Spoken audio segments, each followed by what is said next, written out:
All right, we all ready? I'm going to start out just naming the captains for this ball game. On offense, DJ Dallas was named captain. On defense, Gerald Willis and Pinckney have been named captain. And then on special teams, Amari Carter.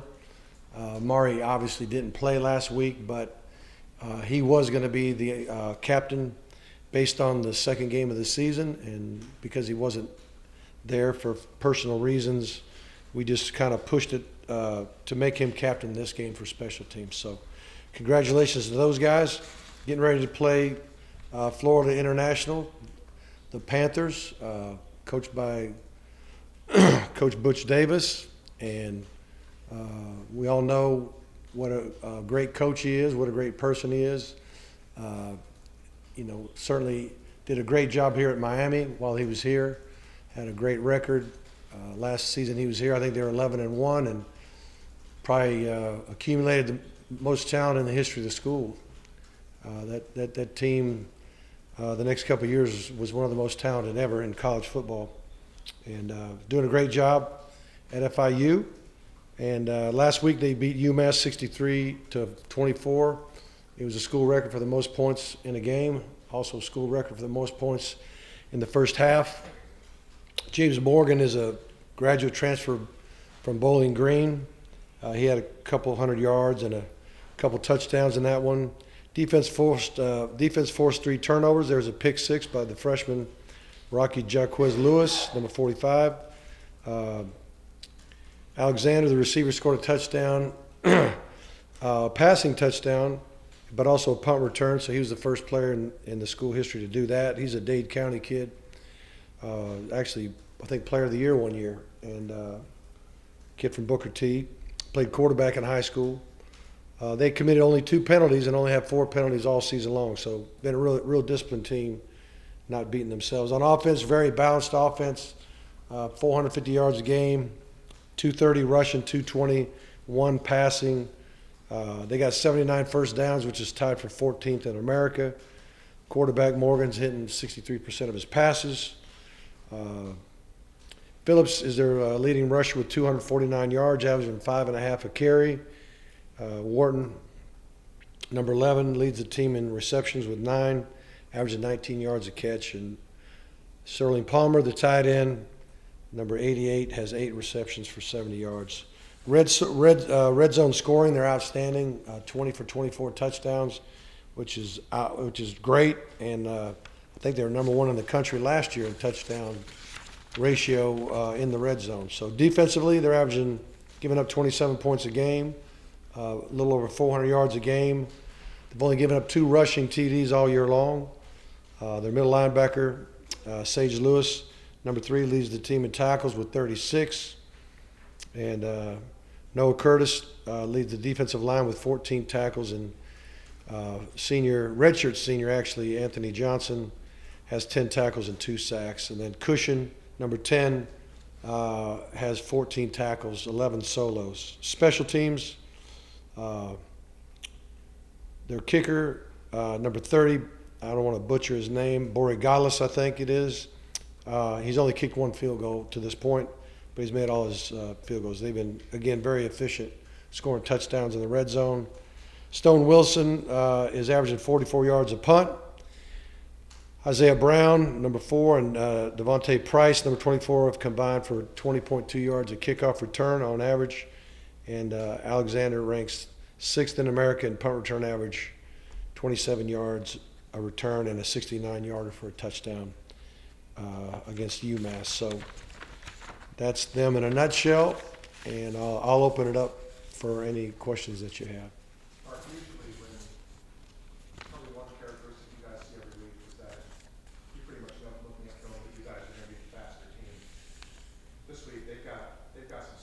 Oh, yeah. That's something that jumps off the tape at you. I mean, They do. They're not quite the same athletic as you guys, but they've got. No, they're fast. There's no doubt they're fast. I mean, when you recruit in South Florida, you're going to get fast guys, and they absolutely got great team speed, and they'll match up well. I mean, just like we tell our receivers, speed doesn't get you open.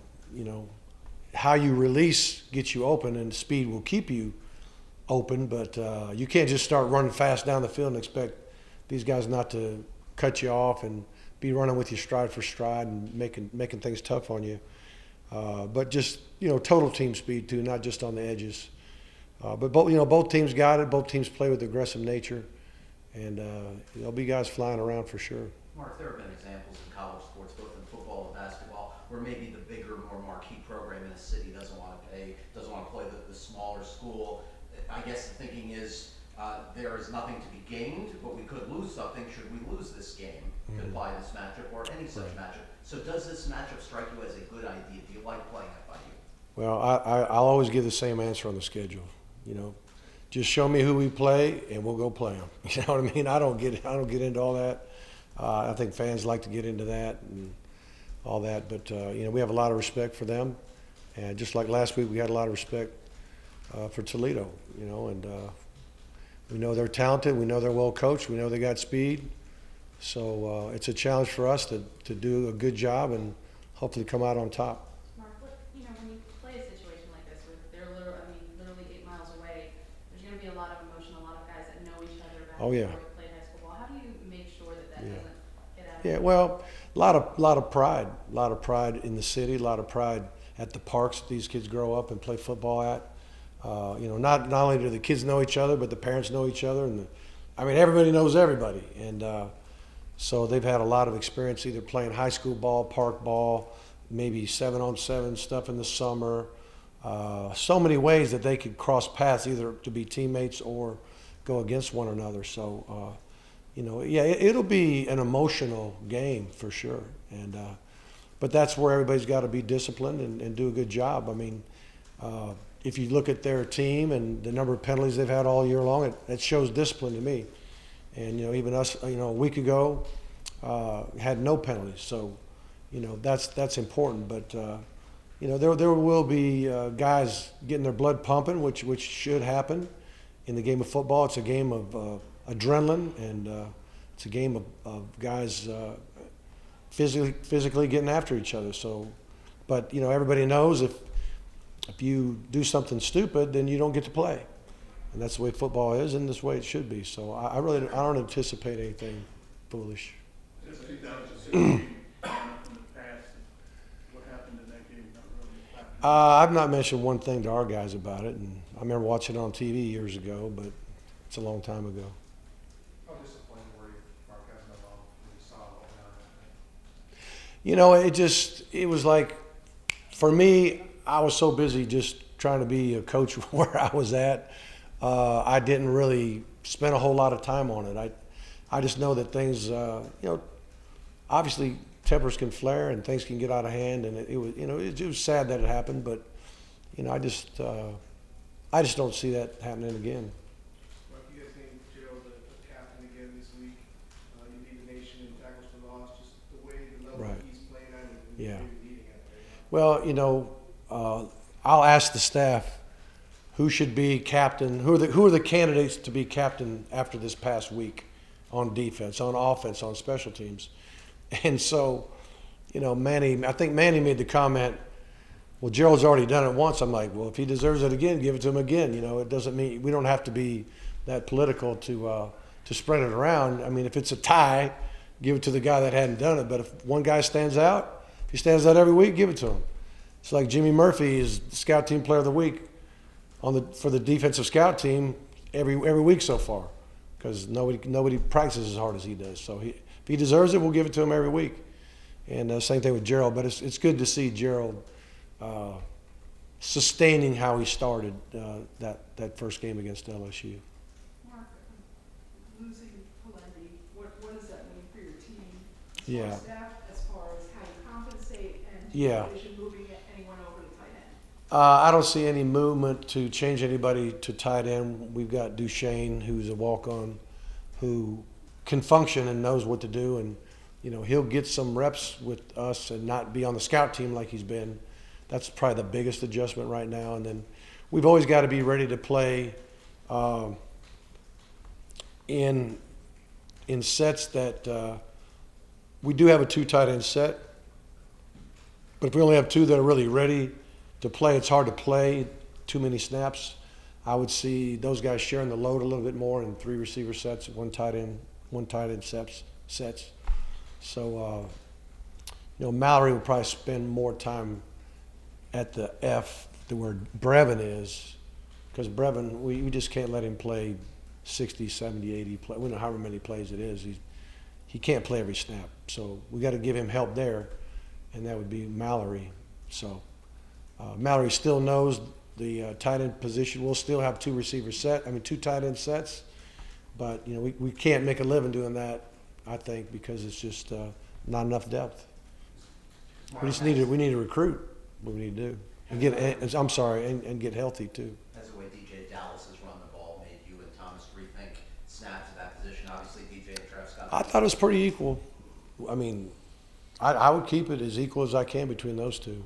Keep them both fresh, and they're running the ball well, and they know the pass protections. They know how to pick up blitzes, run routes, catch the ball. I mean, they're both really in excellent shape, and the other guys are coming along. I mean, they're getting closer.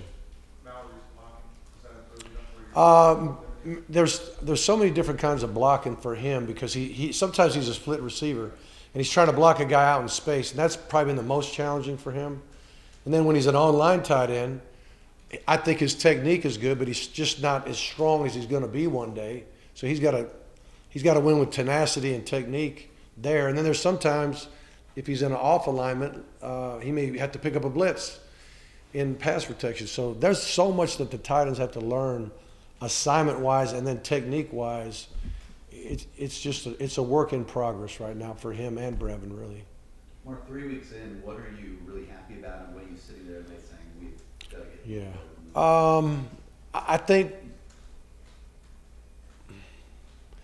I think we're getting better. I think we're improving fundamentally every week. I think we're like this last game offensively, especially.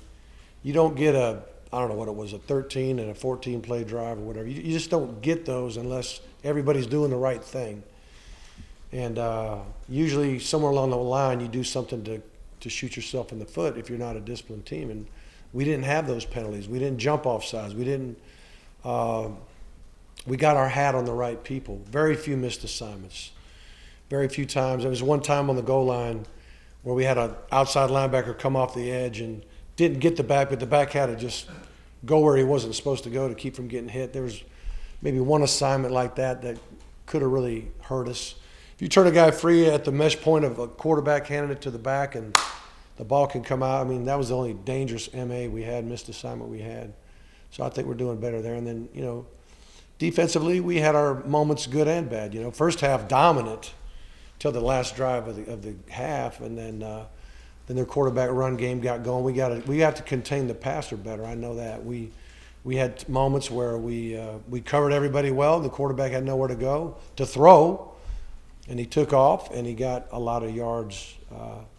He got more yards as a passer, a guy setting to pass and then running, because we weren't disciplined enough to keep him in the pockets. We got to do better at that for sure. That's a small sample size, but you guys have been pretty good on third down on both sides. We got a lot better. The improvement on that end. Yeah, we worked really hard, and I mentioned it last time we spoke that we started camp installing third down, short, medium, long, installing red zone, high and low red zone, because we weren't good enough, and we wanted to make a point of it. We wanted to get as many reps as possible, and just the mindset, hey, you got to make it to that line, or hey, you got to stop them from getting to that line.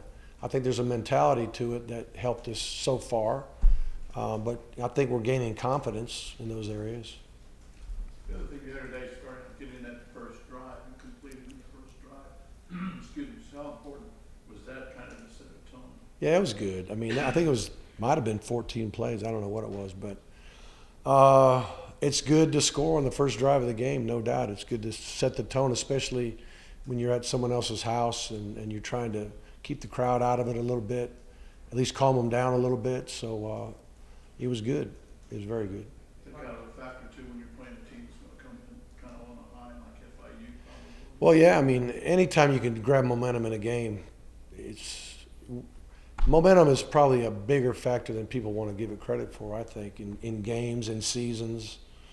Once you start building momentum, it's like that locomotive that gets to get out of the gate. It takes a lot of energy, But then once it's rolling, it's hard to stop it, and that's momentum, you know. So if you get some momentum going, it's tougher for people to stop you when you're used to having success and you keep building on it. After the opener, how important was it for the offense to get 2 games like we just had? Yeah. Contributed? I think it was good. It was good medicine, no doubt. It was good medicine for the offense to have success. And you know, we got up 21, and then we were up only by 7, and then we got up 14. Then they scored again, got within 7 again, twice in the second half, and then we scored again, and kept them at bay to where they never really had. They never had the ball in their hands, but being down by just 1 score. They got within 1 score, but then we scored. But when they got the ball again, they were down 2 scores twice, and that was good for everybody. Good for everybody. Mark, again, it's small sample size, but it seems like last year you got almost 50-50 pass-run ratio. A little bit more towards the run early on. Is there Yeah. sort of maybe an effort to? Well, yeah, we do, and we, you know, our short yardage. We got a fullback again. I think that's helpful. Not that we're using it every down, but we're using it in some of our short yardage situations, and that's what keeps drive going. And when you get it to 3rd and 1 or 2 and you make it, hallelujah. You know, last year we were getting to 3rd and 1 a bunch, and we weren't making it. We were one of the worst in America at 3rd and short. You got to get the first down. But part of the reason why we didn't, in my opinion, was we didn't have that set. We didn't have that 2 tight end with 2 back set because of the, you know, the experiment that we had with the linebacker and the offensive guard, and it just didn't work out. You guys have been very judicious almost in how you use Jeff so far. Jeff. Toss. Mm. Has there been temptation to even load up his touches even bit more, or have you been Yeah. in this role where he's Well, he's returning punts, he's returning kicks, he's playing a lot of snaps. We ask him to give maximum effort blocking downfield. And, you know, some plays are just, well, some plays you know he's going to get it, like the reverse. We knew he was going to get it. You know, some plays he's first progression. You hope he's going to get it, depending on a certain coverage. But then a lot of times coverage dictates that it goes to someone else. So I don't think you could play a whole game and say, we're going to make sure the ball goes to him on this pass route in particular, because sometimes you're just throwing into double coverage. It's not very smart. So, so far he's been very productive as a return man and as a ball catcher, and even a runner on the reverse. So, if we keep that up for the whole season, that's a whale of a season for a kid. Do a couple more, guys. When you look at his maturation process, and Yeah. Thomas really talked about just how he stepped it up in He practice. has. And, you know, that part of growing up from freshman to Yeah. sophomore that you Oh yeah, that's such a huge difference. I mean, a year ago he was still learning and wondering why I wasn't playing more and all that kind of thing. And you know, you got to earn the right to play around here by knowing what to do and doing the things, you know, right on and off the field. And he just was a typical freshman learning what to do a year ago, and now he's a veteran player who's played big in big games and has proven that he knows how to practice now. He knows how to prepare now. He's taking care of his academics. He has grown up a lot. Really, really proud of him how he's grown. Mark, the status of Amon and Jaquan, we didn't see that Yeah. today at practice. Yeah, just whatever I said last night or the night before, just day to day, you know, with Amon and pretty much the same with Jaquan. He didn't practice. I don't even know. I'm not, you know, like Sunday he went to flex with us. I assume he flexed and got some things on the side, but he did not practice, Jaquan. Did seeing LSU go into Auburn and win that game on the road Yeah. change your perspective at all on the opener? Well, I think it's good. I mean, if you lose to somebody, you hope they play good, you know, the rest of the year. So we'll be cheering for LSU the rest of the year. But yeah, I mean, that was good. I mean, they're a very quality team, as is Auburn, and to go into a place like Auburn and come out with a victory is a big deal. And they got a lot of momentum right now. Did you see the North Texas underturn? Yeah. Is that something that 129 other teams are at this week? Well, I mean, I'm sure he's going to be coaching it too. But, you know, you've seen it happen before. And we had, it was last year, it seemed like, a year ago, I think it was a kid from North Carolina. I think a Switzer would do it. They'd punt, and like Switzer would go fair catch like immediately.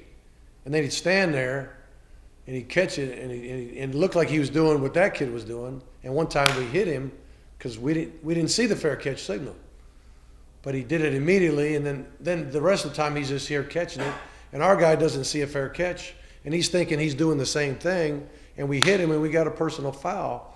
But our guys, because he had done that before, what that other kid did. So that's what our guy thought happened. But when you look at the tape, he did have a very early fair catch signal, and it's hard to know when you're running down the field sometimes, trying to avoid a block and running down there. You don't see the fair catch. Sometimes you hit the guy, so that doesn't happen to you. Anything else, guys? Just so speculation that they might be a consideration for a rule against that play. I think it might be worthy of a look, because a guy could get drilled because you're like, hey, he didn't fair catch, or I didn't see the fair catch, so my coach told me I got to hit him, and you should tackle a guy if he didn't fair catch, or if you don't think he did. So it could be dicey for sure. All right, everybody, thank you.